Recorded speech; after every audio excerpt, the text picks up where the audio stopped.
voilà, à propos de l'espace, un jour, à propos de, après les ouvertures des classes préparatoires là-bas à Thiès, j'avais proposé que le chef de l'État doit tout faire pour essayer d'installer, construire une très grande école d'ingénieurs.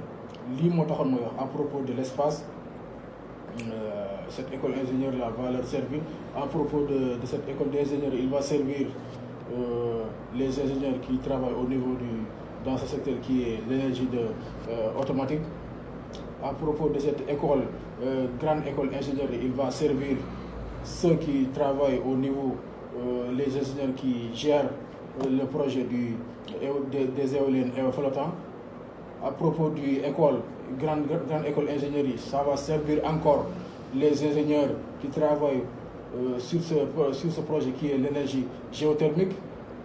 À propos de cette grande école ingénierie, ça va servir la grande école aéronautique que le chef de l'État a inaugurée. Ça fait 2 semaines passées là-bas à Thiès. Cette grande école ingénierie, elle va servir ces ingénieurs qui se travaillent là-bas au niveau du projet du AIBD, qui est un projet majeur. Ça va beaucoup leur servir. Ça va servir aussi les étudiants qui sont là-bas au niveau de Cheikh Anta Diop, qui n'ont plus de place pour réaliser leurs pensées ou bien leurs recherches, voilà, ou bien leurs idées. Cette grande école ingénierie va leur servir. Cette grande école ingénierie va servir de développer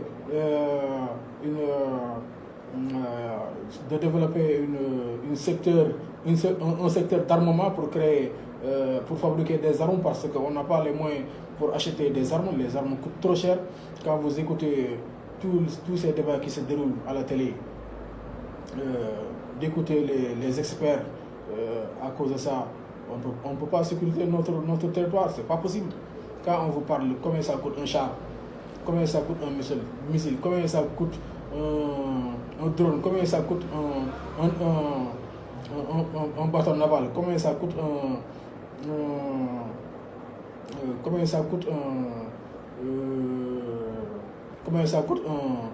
avion de chasse, combien ça coûte un hélico, combien ça coûte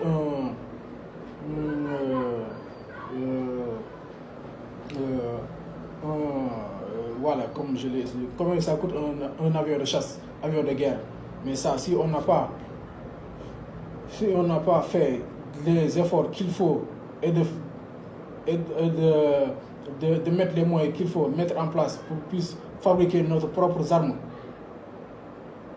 ça va créer une insécurité totale dans notre continent.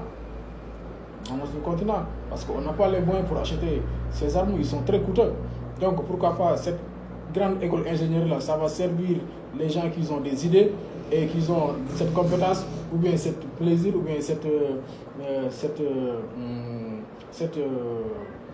passion de fabriquer des armes. Cette très grande école d'ingénierie va leur servir d'aller là-bas et d'expérimenter et d'exprimer leur savoir-faire et leur passion. Tout peut se passer là-bas et tout peut sortir là-bas. Donc là-bas, si l'école il est en place, grande école d'ingénierie qui est bien équipée avec les derniers matériels de pointe et les matériels et les technologies de la dernière génération. Quand on équipe ça, cette très grande école d'ingénierie que j'envisage, que j'ai envie que le chef de l'État l'implante le plus rapidement au Sénégal, une très grande école d'ingénierie, et de l'équiper avec des matériels de dernière génération, mais tous les gens qui sont passionnés à propos de ce genre de technologie-là, qui est l'espace, armement, drone, énergie géothermique, nucléaire, éolienne, tous ces genres de technologies-là qui demandent des endroits là où ils peuvent exprimer leur savoir-faire ou bien leurs idées.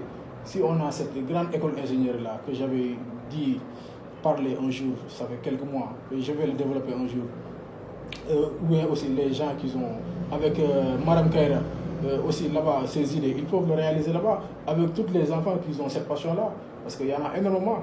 Et ça commence à augmenter de jour en jour. Donc cette grande école d'ingénierie-là, son importance au Sénégal, il est immense.